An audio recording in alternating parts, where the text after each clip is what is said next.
Jesus is our King, and his mission is our mission. That means that proclaiming the gospel, equipping and making disciples, serving our community as the hands and feet of Jesus, those are the goals and things that we strive for as a church. The priority of the Great Commission is what prompts us to that end. It affects every choice that we make, and that includes where we gather.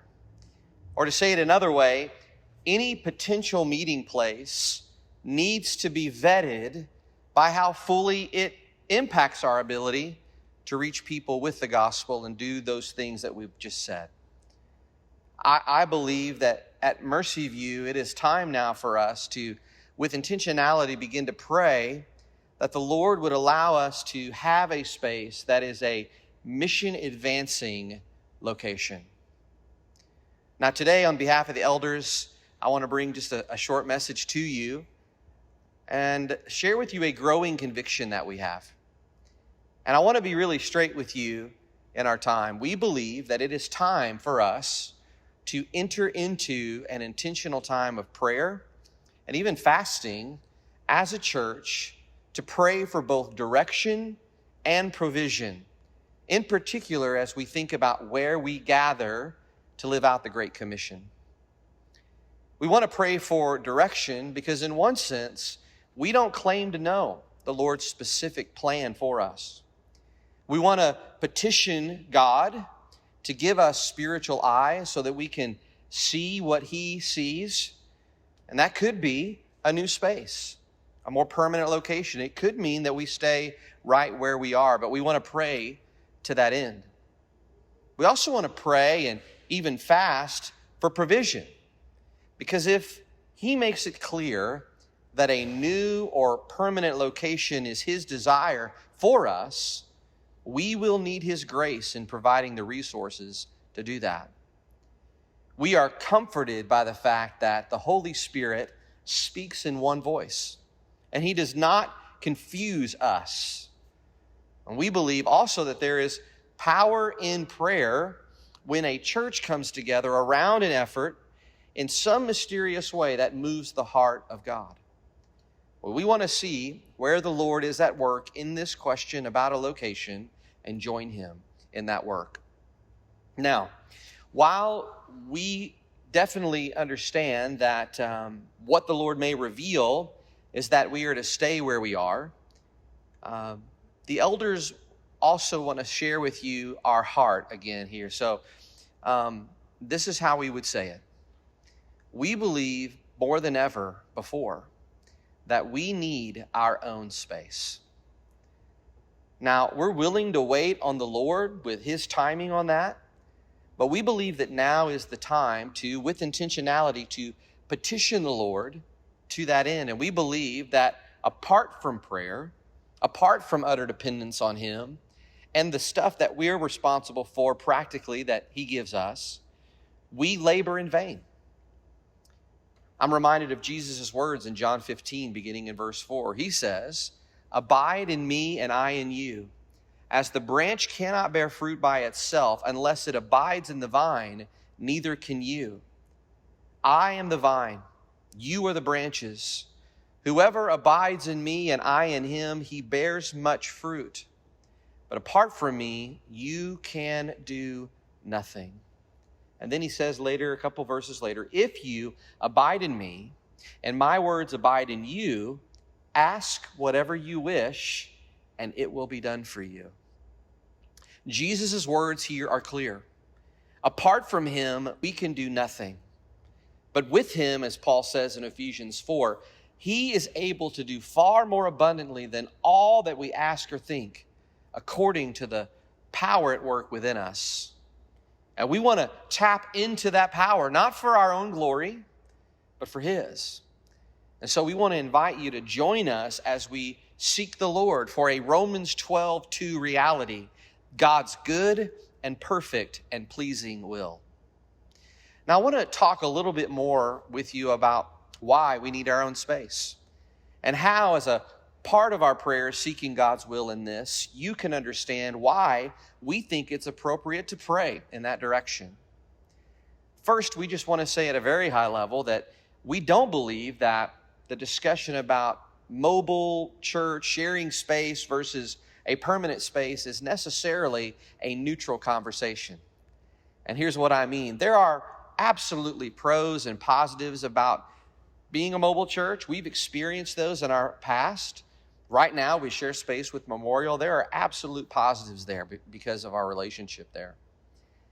But we believe that the time is nearer than it's ever been that a permanent location of some kind is the better solution for our needs in the season that we find ourselves in and for our mission as a church. So let me just break this down a little bit and tell you why we believe that is the case. First, the way that we would say it is stability versus instability.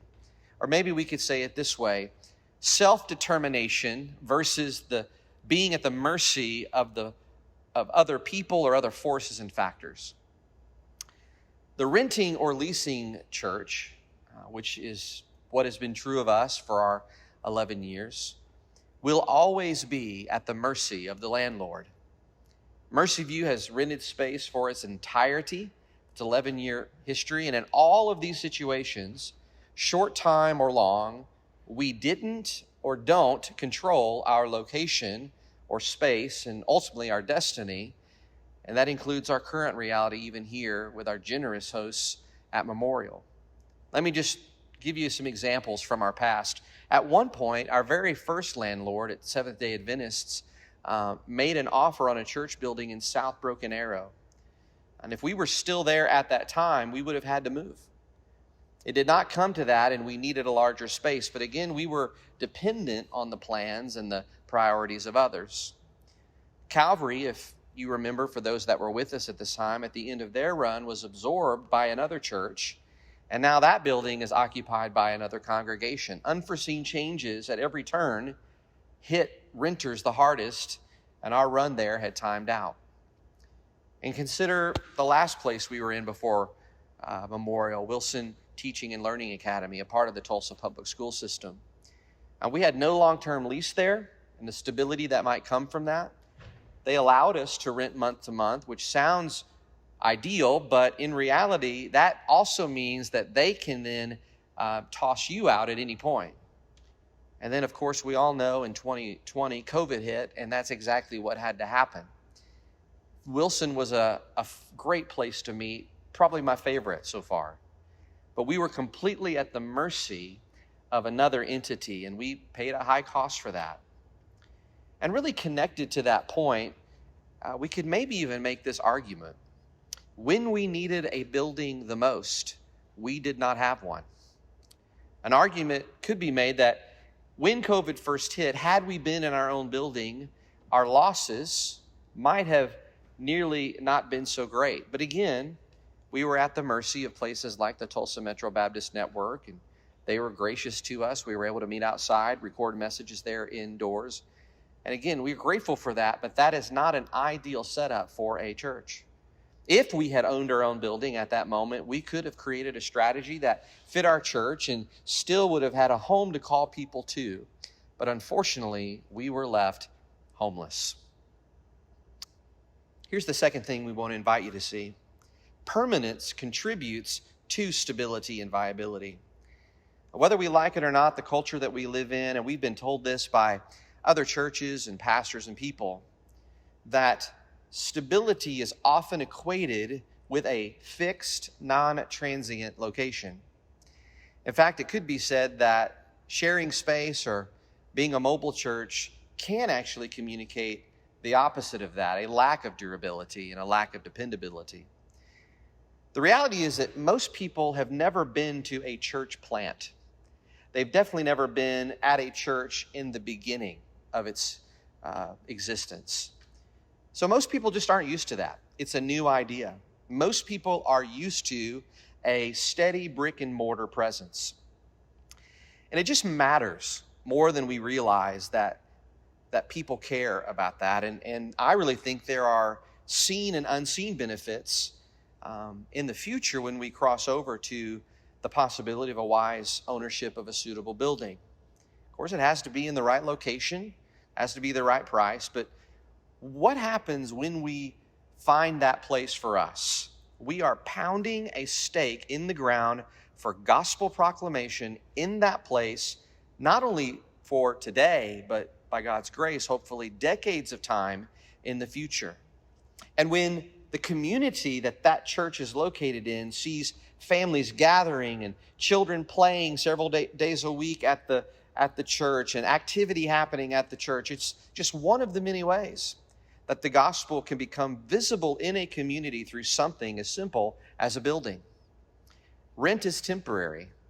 Buying or finding a permanent location to lease gives the promise of some permanence for this congregation and maybe others one day too. It is truly a kingdom investment.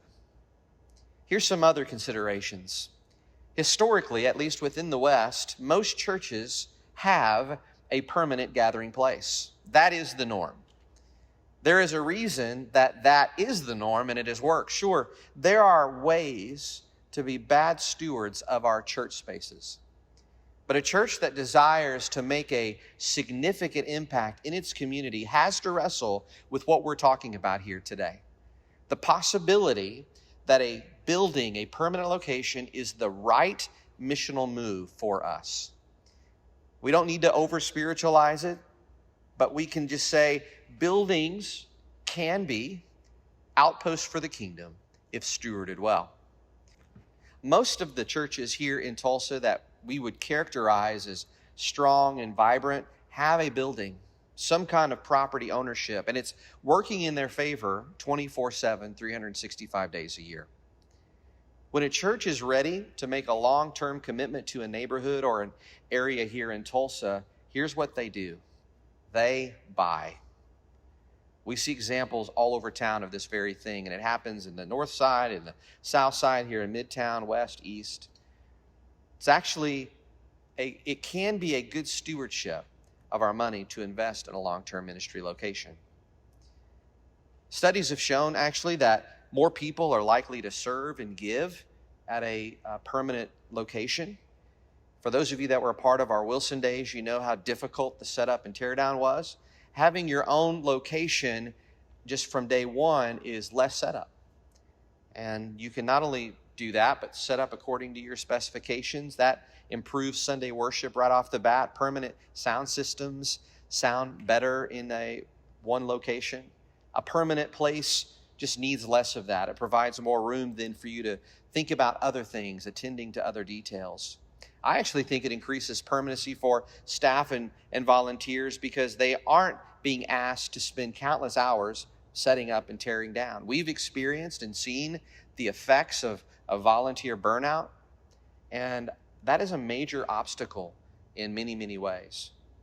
The portable church model, the sharing space model, is actually not a sustainable model for long-term church growth. We have obviously done that in our history, and we've seen a lot of fruit from that, and we're grateful for that. But as we look to the future, we want to convert the energy that it takes to pull off a Sunday morning or other things that deal with setup and tear down into raising up and equipping disciples and leaders for the future. Another advantage of a permanent location is that it can improve the children's ministry. In shared space like what we have right now or a mobile church, we are at the mercy of that space and those that use those spaces already. So as a result, children's ministry can be rather improvised. A permanent space provides for more careful planning to serve kiddos, but also for their safety as well. A permanent location can improve things like Sunday fellowship. Just think about it this way. Restaurants spend millions of dollars trying to make guests feel comfortable because they know it aids their eating experience. To me, it's silly to think that feeling at home won't enhance the fellowship of our congregation when they gather together. Having our own location also allows us to host events at our church. Members are probably more likely to bring people to events at the church than another venue even outside of the church, even though I know that's a great aim, but just because of the familiarity of it all. Some events that you just can't do except in a facility like a church. And you can do some of them more frequently and actually save money that way as well. Now, here's another thing for us to consider.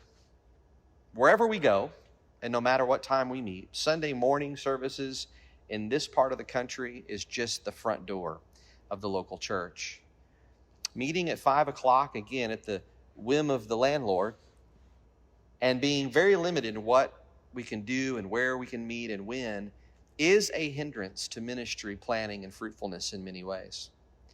So we're confident that the sooner that we can leave the 5 p.m. hour behind, the better. And I'd actually say it's no small matter. Your elders have wrestled greatly with this particular issue for many, many months. So we want to ask that you would trust us to that the way forward is this, not to mention that a permanent location provides space throughout the week for ministry to happen in the neighborhood where your known presence is. Friends, a permanent facility, we realize, should not be seen as a landing pad, but a launching point. We desire to see disciples made, churches planted, missionaries sent. And a permanent location not only increases accessibility and availability for that, but more importantly, it increases all the opportunities that contribute to our vision.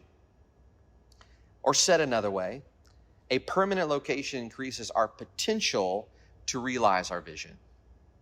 And if we really believe in the vision, and I hope that you do, then we won't be afraid to do what it takes to maximize our potential to reach that vision. If this is truly our vision, then it is worth pursuing.